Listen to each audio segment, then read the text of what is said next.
This podcast represents the opinions of our hosts and their guests only.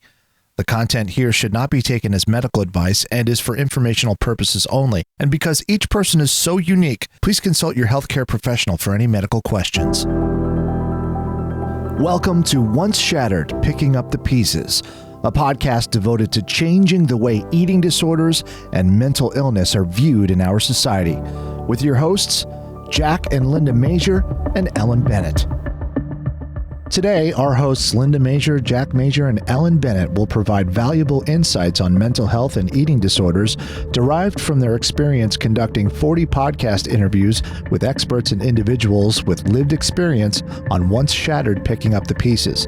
Additionally, they will share their personal journeys and discuss the significant initiatives of their nonprofits, the Emilee Connection and KMB for Answers, which were founded in memory of their daughters. They have transformed personal loss into a purposeful mission that offers education, compassion, support, and hope to others.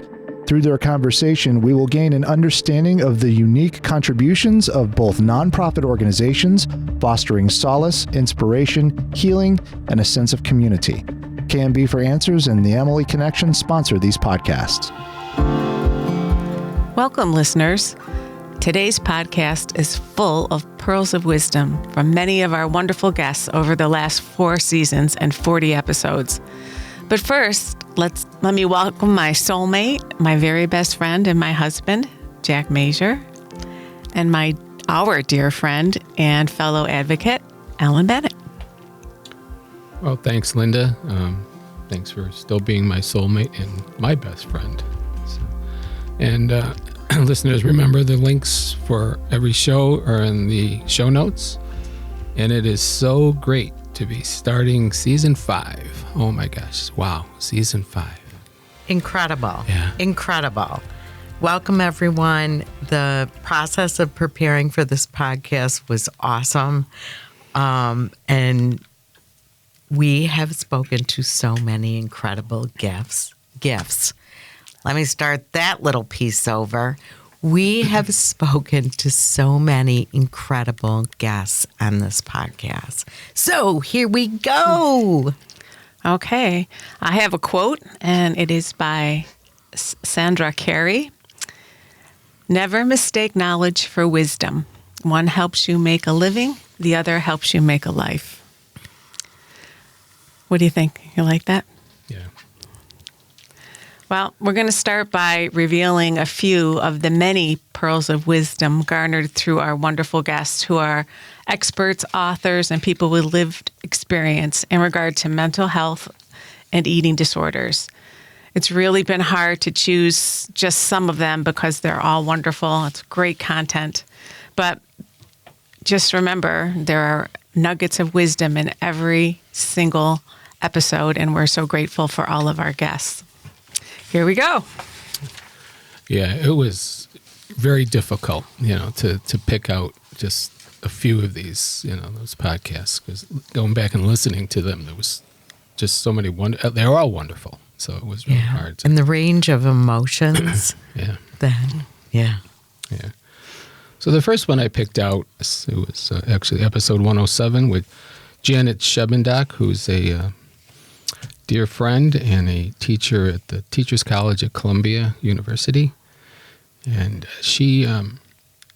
someone gave her our book, Emilee, that she read, and she said it was one of the most inspiring things that she's read in her 32 years of teaching. So she made it part of her class that they had to read the book, they had to write a report on the book, and it was 10% of their grade. And then we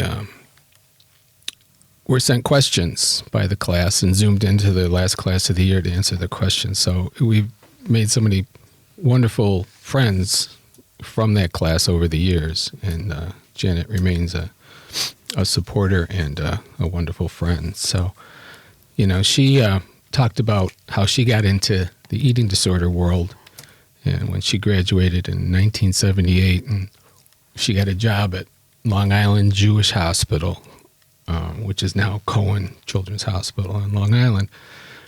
And they had an anorexic patient, anorexia nervosa patient, admitted, and nobody knew how to treat her. They were just, they weren't educated in it.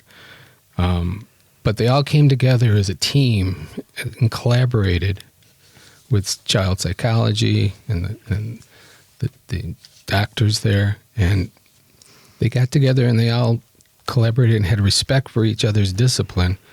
And they developed the first paper on physician guidelines for treating teens to college students and even beyond. And they connected with those people after discharge, and they had that continuity of care that is so, so important in treating people with all mental illnesses. So there's some quotes, too, from the students that read the book, and one was, it was eye-opening, valuable insights to patients with eating disorders. Another person said, we will take Emilee's story with me in my career. Another one said it was strong and powerful lessons that they learned.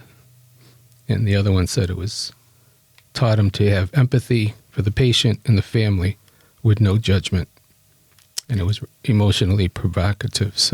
And these are graduate students who are nutritionists and psych students. Yeah. Right. Mm-hmm. Yeah. So it just was such a wonderful way for us to share and learn from them too about eating disorders. Okay. These are pearls of wisdom, gave us an opportunity to look back and reflect. I'm going to highlight our conversation with Cynthia Bullock. She is a clinical psychologist, doctor of clinical psychology, an eating disorder researcher, expert extraordinaire, working with 3 continents to gather research to further information about eating disorders. She's the founding director of the University of North Carolina Center for Excellence for Eating Disorders, which we are so fortunate to have that Center of Excellence at Chapel Hill, North Carolina. The first research that was done on eating disorders through this research was the ANGI study, Anorexia Nervosa Genetics Initiative.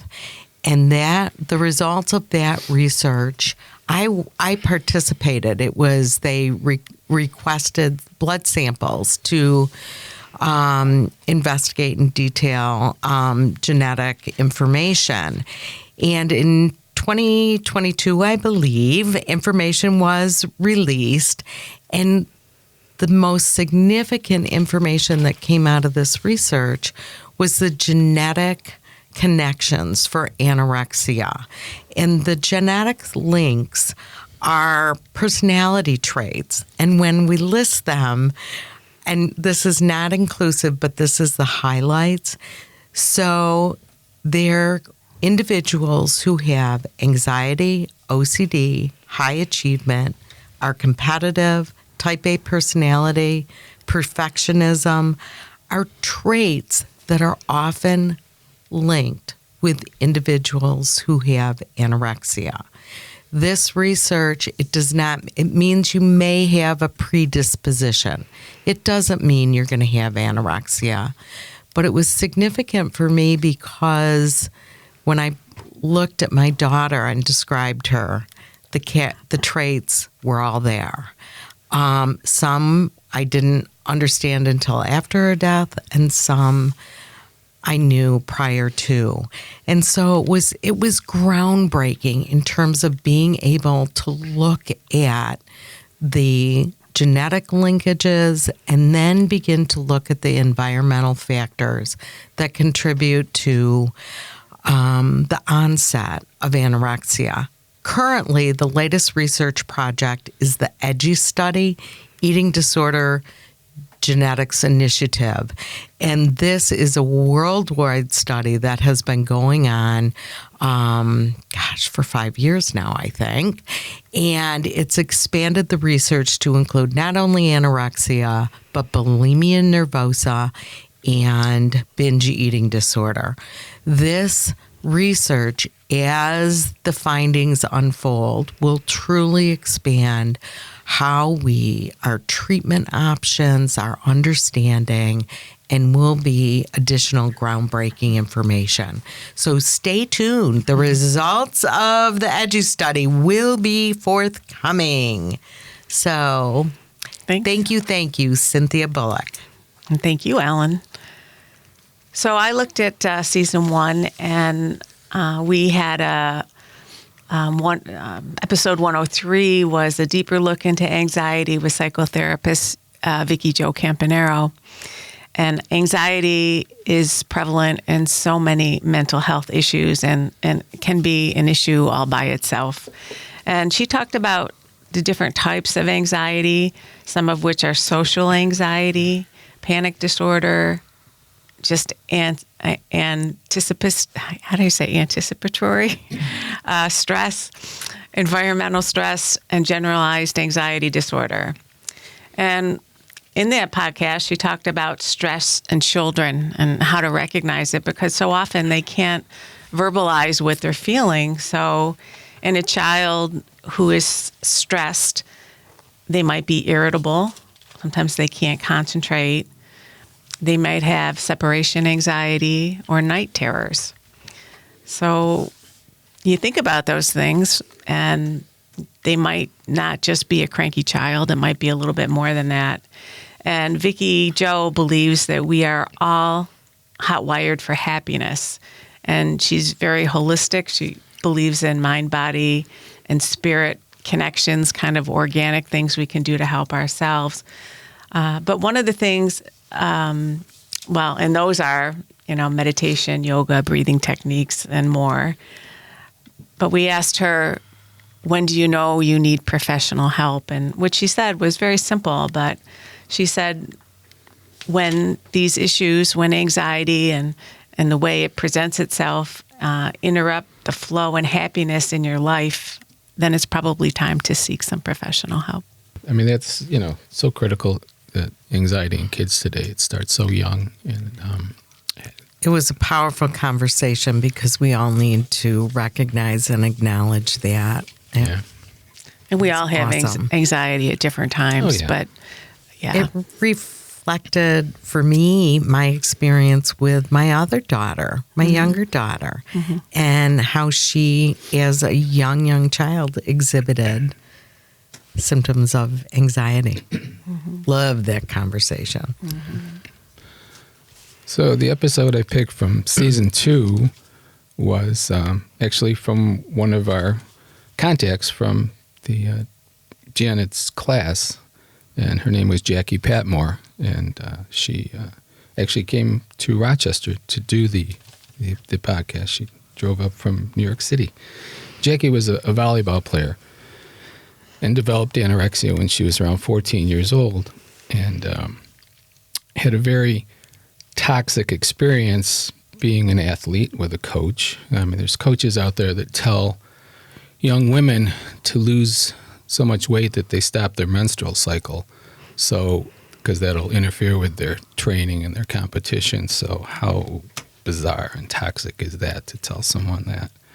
And keep food journals and have frequent weigh-ins. And Jackie was a person that was a perfectionist, and she had anxiety herself, but she was also a people pleaser and a rule follower. So she did what she was told, and she, believed that ED, eating disorders, work for a very short time, but the strength of the ED is so powerful that it just overtakes the person.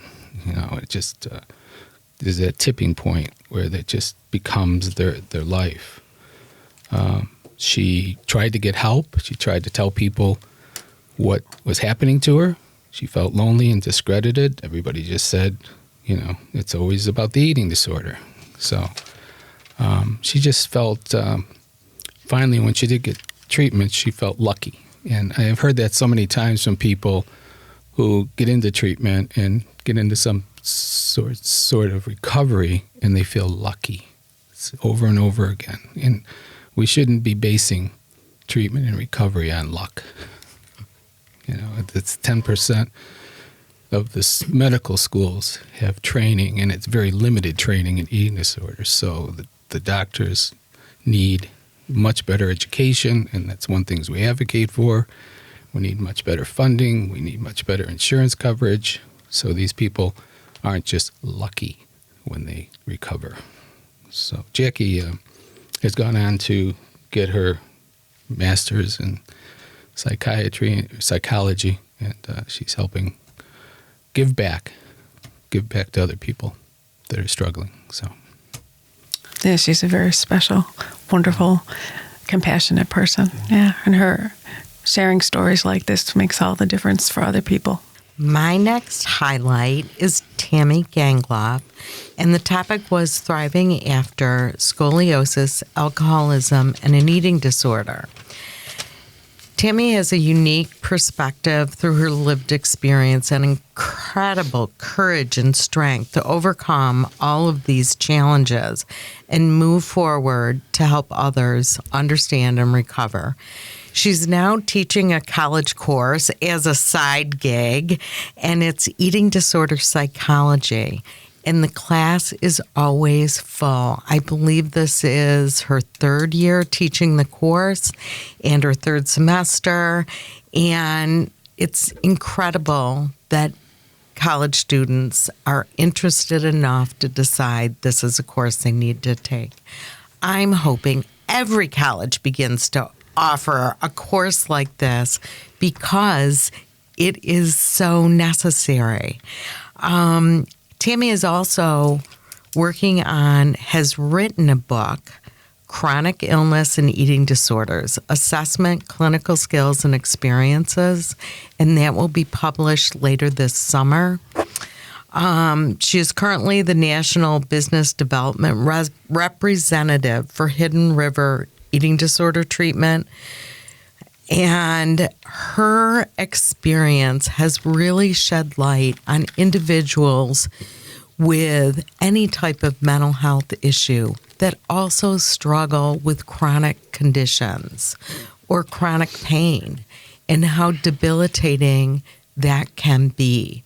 And I think I was fortunate to see her present at a conference, and what resonated with me is these are the hidden struggles that many people have that we're not aware, that daily, based on how they feel physically, that determines what they can do for that day. And so it really is eye-opening. And as she's an individual who overcame an eating disorder, alcoholism, and deals with daily implications of her diagnosis of scoliosis. So please take a minute, listen to these podcasts, because these are just nuggets, and there's lots of other good information. Thank you. Well, from season 2, episode 118, The Longest Match, Rallying to Defeat an Eating Disorder in Midlife with Betsy Brenner. Betsy has a story that resonates with so many people. She's a former attorney, and when she was younger, she was a nationally ranked tennis player in high school. She found recovery from her eating disorder in midlife. And she also wrote a book, and it's called The Longest Match, Rallying to Defeat an Eating Disorder in Midlife. And it illuminates the way an eating disorder can manifest and all the emotions behind it. And many people don't even realize that they're developing an eating disorder or that they are susceptible. It's just kind of what it is. And they accept it until it becomes a problem.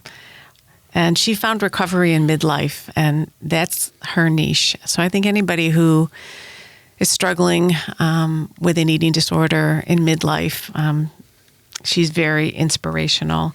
And her message is that it's never too late to be a work in progress. So I love that. And Betsy believes that her recovery journey shows that it is possible to heal from past trauma and become healthier in mind, body, and spirit. She's gone on to speak internationally at conferences, and she's become a very special friend. She reached out to Jack and I when she was writing her book, and ours was published. She'd come across it, and we become wonderful friends.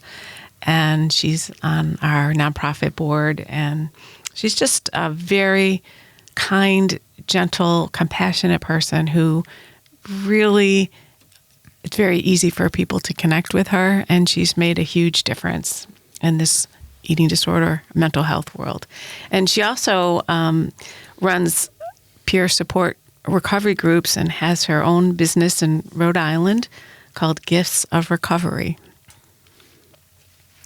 Yeah, Betsy is, I admire her energy. She travels all around the country and doesn't fly. She drives, hundreds and hundreds of miles, and she's speaking, I know, at some conferences this year again, too. So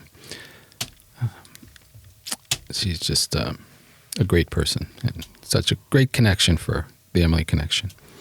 She certainly has really expanded the exposure and understanding of eating disorders later in life, which is huge.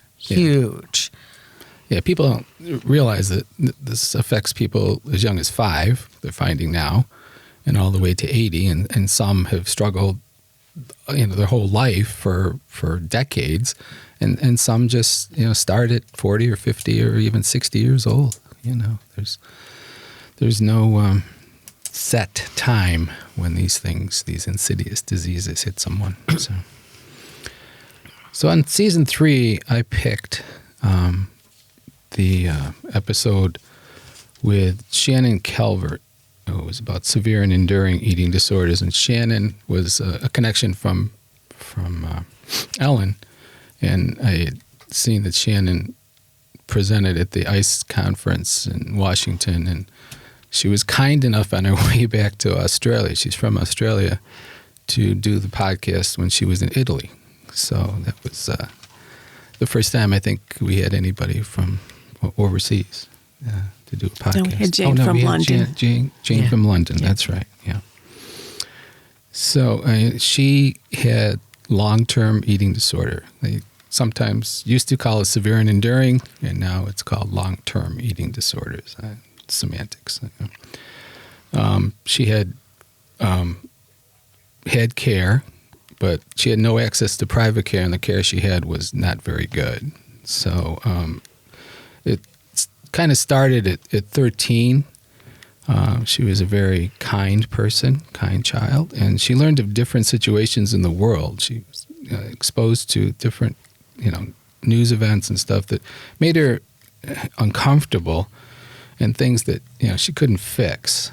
So the eating disorder became a way of making sense of all the complex things that were happening around her, and that's what eating disorders are. They're a coping mechanism for things that other things they can't control. So she found access to care in Australia was extremely hard, and there was, she'd get treatment and she'd look okay physically, but mentally she wasn't okay. She called it the black hole of shame for eating disorders. She reached out to a psychiatrist.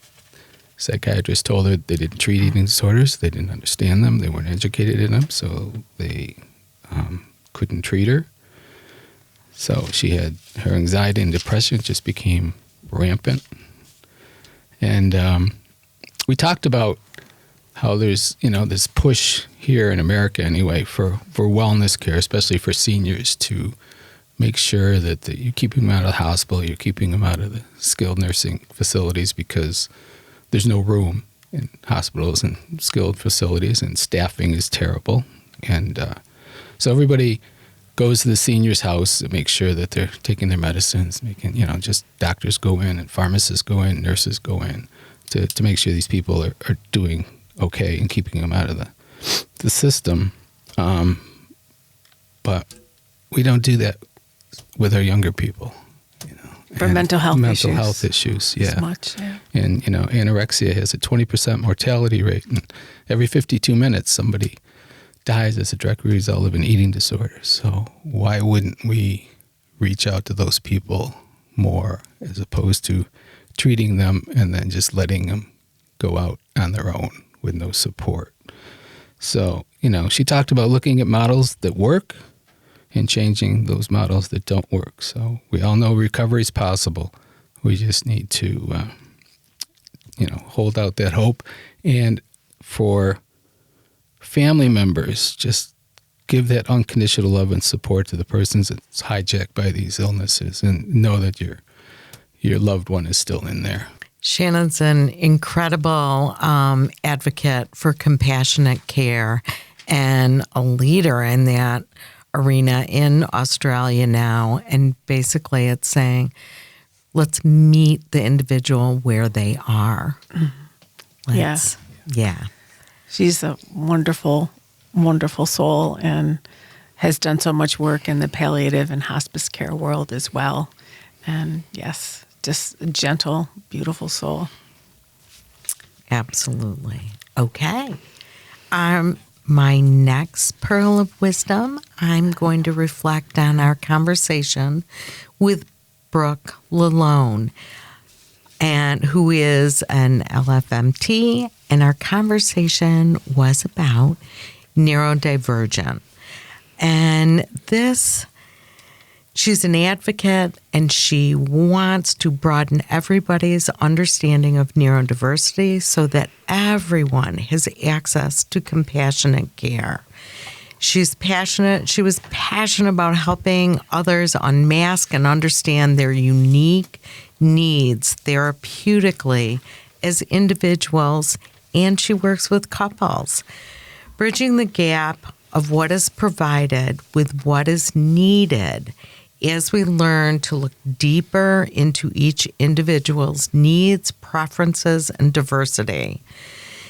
She's working to bridge that gap so that others who may be trying to cope with conditions like ADHD, autism spectrum disorder, PTSD, TBI, dyslexia, and more can live empowered lives. Neurodivergent disorders refer to a group of conditions that affect a person's brain function, leading to differences in cognitive styles, behaviors, and social interactions. Individuals who are neurodiverse may not respond the same way as someone who is neurotypical. And for a very long time, many treatment options have been pretty rigid. This is it. And if you don't fit, or maybe your treatment resistance, and so that kind of flipped back on the patient. And Brooke really talked about expanding how we're looking at clients, deepen those conversations. What are their needs? Do they need to be in a quiet environment? Do they need some other supports and things? So talking to that individual, meeting them where they are so that they can progress and move through things that are infecting their daily life. So the emphasis with this conversation to me was the importance of looking at the individual, what will work best, asking the right questions, digging deeper, really connecting with that person in the therapeutic setting so that you're able to look beyond the illness, beyond the behaviors, and focus on how that individual can heal. Thank you. I love that. I loved all these conversations. They were amazing. I learned a lot from that as well. So much about how our brains work, and it's really important to be able to look at somebody who responds to the world differently and not judgmentally, but just try to understand a little bit more, what they might be sensitive to and the language you use when you're speaking to them and trying to motivate them or trying to help someone. I thought it was very, very impactful. It was eye-opening because generally speaking, individuals are not people, are not trying to be difficult, trying to make things hard. They're dealing with things that make it difficult. Yeah. Right. Yeah. So, okay. Moving right along. My next one is Peace. It was episode 126, Peace and Possibility Beyond the Pain with Barb Klein. She wears many hats. She's a recovery coach, life coach, author, and invitation to change facilitator. Working through her own grief and her own experiences through writing and hosting retreats. She does all these things to help herself, and she shares her journey to help others. She is a mom who navigated through her son's substance use and eating disorders for 13 plus years. And she's determined to create something positive and meaningful out of this experience. She supports other family members who have been impacted by a child's mental health challenges and people in recovery to make their own well-being a priority and to find peace and possibility through the pain. She is committed to bringing more love and compassion to the journey with substance use disorder, eating disorders, and other mental health challenges. And her business is inspiredpossibility.com. We have a personal connection with her because her son, we got to meet her son, Nate, and he was an amazing young man, misunderstood from the time he was really young because he experienced the world differently, and people, teachers, school didn't really understand him. And I think one of the wonderful things about Barb is that, she goes back and just in all our journeys, there's, I said in our book, there's dozens of things that I would do different and a million just the same, but there's always things that we learn along the way, and our children are our best teachers. So we had the opportunity not long before Nate passed. His eating disorder was never really addressed, and he came to one of our support group meetings, and he changed everybody there. He was so open and honest, and he really tried his best. But when you have substance use disorder and eating disorder, and you've struggled for a long time, he was even incarcerated for a while. It was a very difficult journey. And you might want to judge somebody like that, or you might be inclined to, but let me tell you, you shouldn't until you listen to them tell their story. It was powerful and impactful, and it changed everyone at that meeting. And we will never forget Nate. And Barb has become a precious friend. She had reached out and connected with me when she was worried about him coming out of incarceration. And I'm just so glad that we had a chance to meet him. It was just, I wish we'd got to meet him a whole lot sooner than we did. Nate's story really highlights the complexity of mental health and eating disorders. They, certainly as their eating disorders aren't a choice. Mental health is not a choice. No one would choose to struggle. And why we all need to be a little more compassionate and take time, because the complexity of these co-occurring and multi-layered conditions really present challenges, life-threatening challenges. And people just want to feel better. These behaviors are coping mechanisms. Yes. And sometimes they're just overwhelming. And all these people are so compassionate for other people. They want to help other people. They're just not compassionate for themselves. And, it goes back, like Nate, that's that neurodivergence, somebody who's a little different. And, but so many of these people are incredibly bright, too, just not only compassionate and giving, but so bright. Yeah.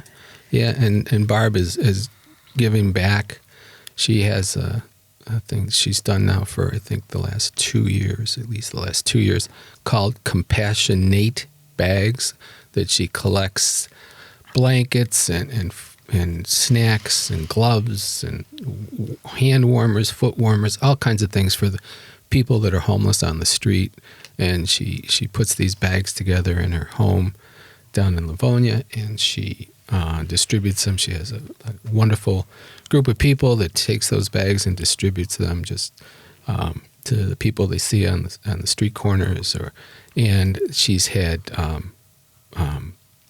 donations of Narcan that are put in there too. That have saved a few lives. That have already saved a few lives. Yeah, so it's an incredible thing that she's doing in memory of her son Nate.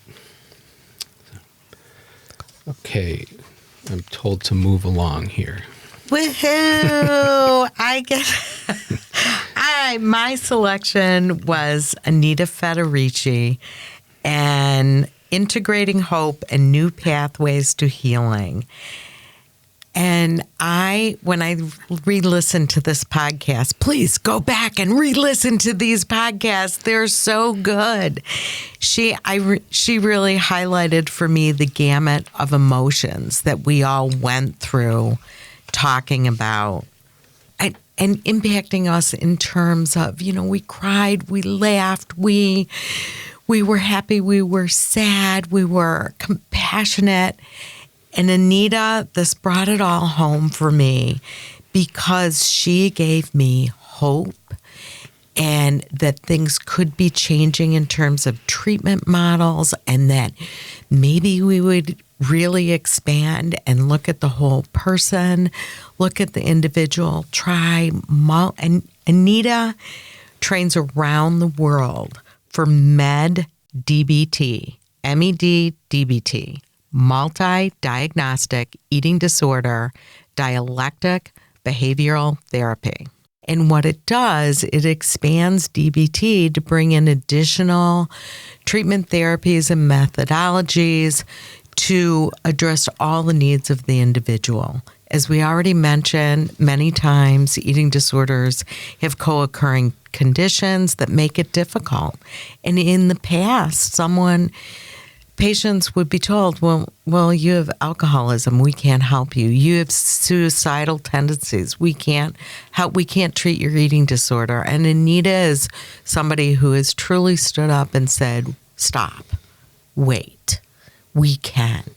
We just need to look at each person differently, really get to know them, assess them, evaluate, developing differential care pathways to integrate temperament-based approaches for adolescents to adults. And I just wanted the primary focus of her treatment is, number one, treat patients differently. They're not all the same. People can get better. People want to get better. People need different treatment options. Not everybody is going to respond to the same methodology. And Jack, you mentioned, we have 50% recovery rate for treatment at best. Yeah. Really good, but not good enough. And she's very focused on harm reduction and underlying patients want to live. They want a better life. And certainly the three of us sitting here experience that and know all too well. So my hope is that MED-ED training will expand and be well received around the world. And MED-DBT is an adaptation of dialectical behavior therapy for managing emotional regulation difficulties and high-risk behaviors. And it's now being used in eating disorder. So, then that's a beautiful thing, huge. A different way to look at things, and a different way to treat people, because everybody's different. And when you've dealt with any psychiatric illness for a long time, and this was first used for substance use and alcohol use disorder, you have to look at it a little bit differently, and you have to meet people where they're at. And, behaviors, even bad behaviors, work for a while until they don't, until they start really impacting your life. But you can't, the person was trying the best they could so much of the time. Yeah. I have to mention this. It's so much in so many of our podcasts. The phrase, the definition of insanity, doing the same thing over and over without results. And this is where it really resonated. Yeah. Absolutely. Yeah. She's, she realizes that, people that are in their teens aren't the same as somebody in their 20s. And somebody in their 20s, she meets people where they are in their journeys, whether they're 20 years old or 29, 30 years old. So, yeah, it's a wonderful approach. So it needs to be more accepted. So my choice for season 4 was episode 137, Living Life with Purpose and Passion After Anorexia. And this was with a girl that reached out to us. She listened to the Audible version of our book twice. She listened to all our podcasts, and it took her 2 years to reach out to us. And she's this lovely girl. She's from living in the Midwest now. And she contacted us in January of 2024, and she came to Rochester in May of 2024 to do our podcast. And she's just a delightful young lady. And she spoke to our support groups. And spoke to our support groups, too. It was a great turnout. She said she always looked in the mirror at herself. And around age 8, she would measure her body every day with a tape measure. And, that was her... But she was also a ballerina. Yeah, I'm going to get to that. Okay. Yeah. But, she had that OCD perfectionist thing. And but she had many other issues. She had hypoglycemia and a very fast metabolism. So she needed a higher caloric intake every day, and she had to get special permission to eat in class, because if she didn't, her blood glucose would drop. And so that caloric deficit had a major role in her developing an eating disorder, plus her grandmother, going back to heredity and stuff, she had anorexia. So, which doesn't mean everybody that's grandmother had anorexia is going to get anorexia, but in this case, she did have that, also that hereditary. So she was a dancer. She was a ballet dancer, and at 9 years old, she was so good that she was in with high school students. So she was thin, and the high school students would tell her, well, your body's not going to stay that way when you go through puberty. You're going to get heavy. So and she was a professional ballerina. Right. Right. So she was determined that was not going to happen, that her body was not going to change like that. And she was officially diagnosed with an eating disorder, and she was 15. She was depressed, she was suicidal, and once again, she used the eating disorder as a coping mechanism for those other issues that she was dealing with.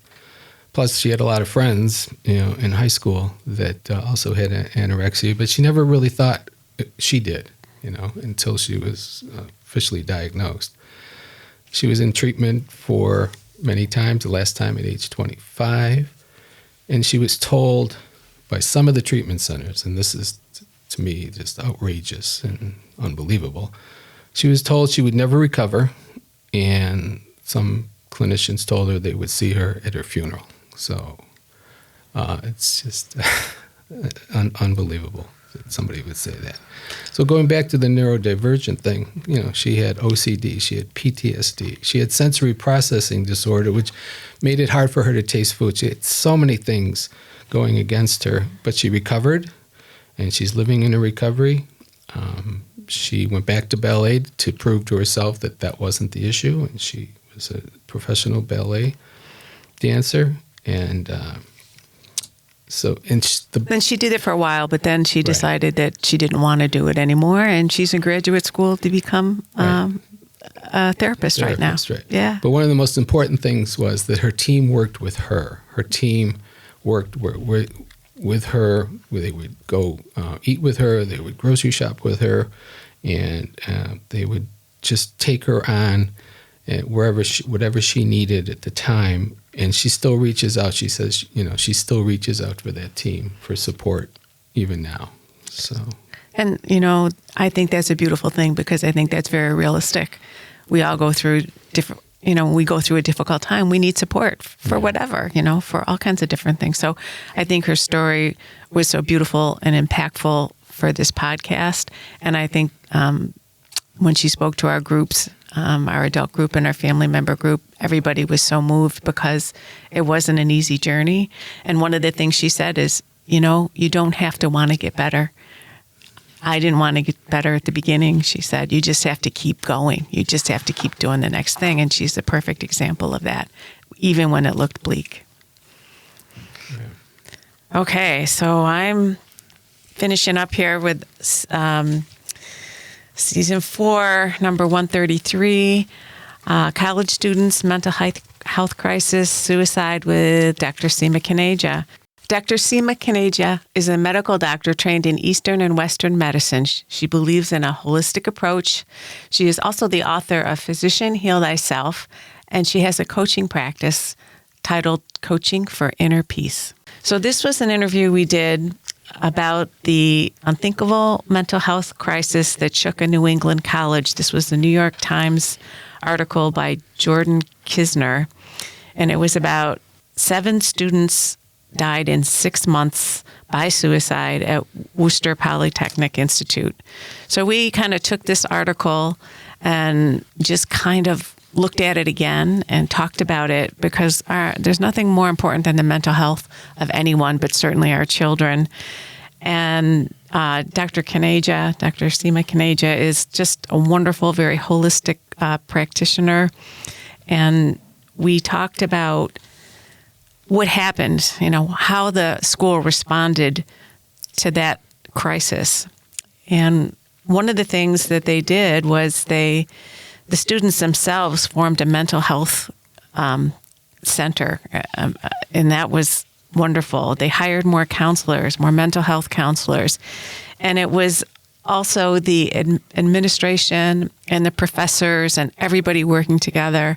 And one of the things that, with everybody banding together, that really impacted me was, you talk about neurodivergency, and so many of the high-functioning students at this school were probably not as outgoing or as social as students at some other colleges, and, more introverted, wonderful, bright, great students, but they're not the students that are going to quickly reach out for help if there is an issue, if there's anxiety or depression.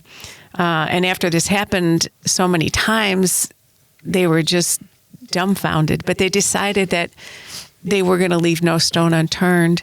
And the parents of the students even came and lined up, and if these students needed a hug, they hugged the students.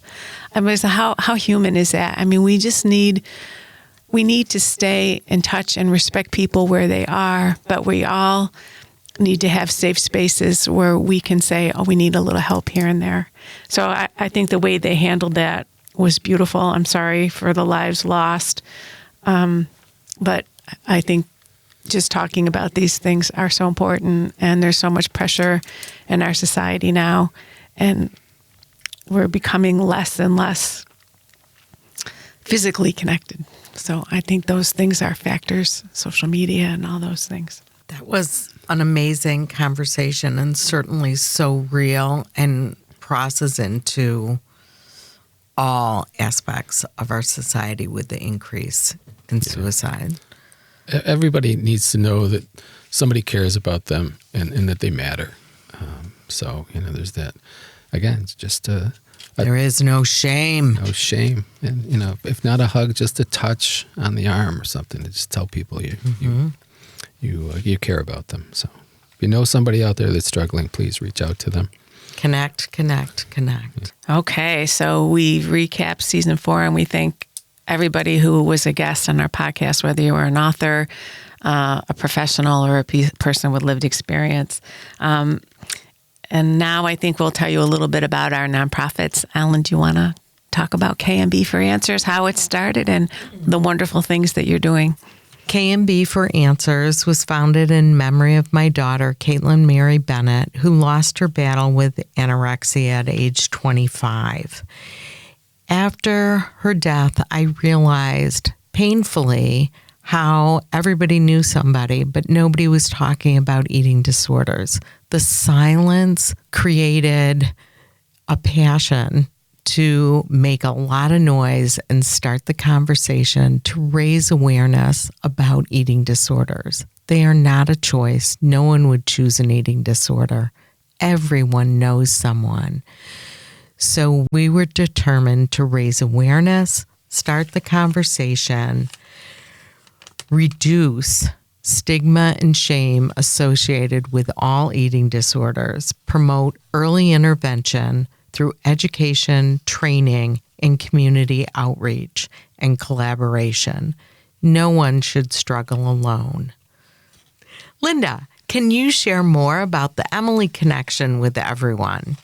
Yes. Well, the Emilee Connection started, originally, Emilee wanted her story told to help others, and she fell down the rabbit hole. And if love was enough, she would still be here. And we realized if this happened to Emilee, it could happen to anyone. So the first thing we did was we wrote the book, which included some of Emilee's poems and writings. And it's Emilee, the story of a girl and her family hijacked by anorexia. Then we started this podcast with the wonderful Ellen Bennett. And ever since Emilee passed, I started receiving numerous phone calls and emails from people who had eating disorders and from family members supporting a loved one with an eating disorder in the United States and beyond. I was always happy to listen and to offer things we'd learned along the way. And that really was the way things started. So we decided eventually, we got up the courage to start the Emilee Connection. We saw the need for peer support for adults with eating disorders and for their family members. The shame and stigma of having anorexia or another eating disorder keeps people disconnected from life.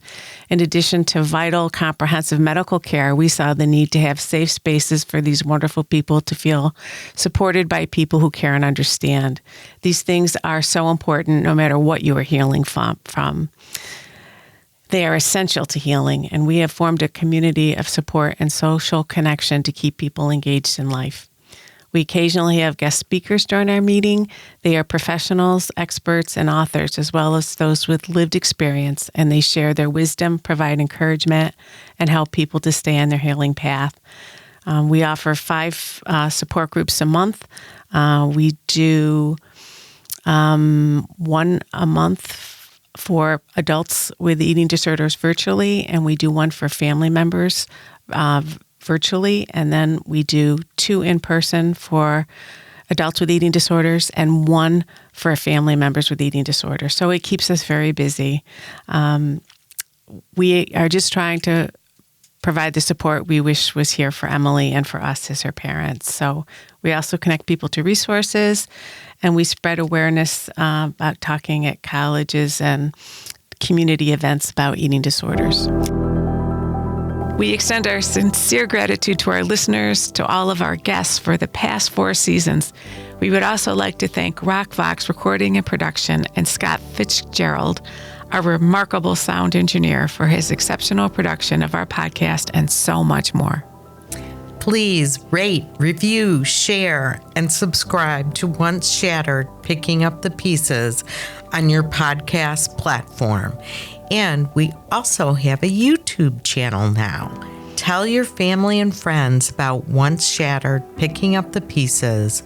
Learn about Jack, Linda, and their book, Emilee, the story of a girl and her family hijacked by anorexia, and their nonprofit, the Emilee Connection. Thank you. And please learn more about the wonderful and our friend, the colorful Ellen Bennett, and her nonprofit KMB for Answers. These discussions we have are so important as they emphasize the importance of mental health for everyone.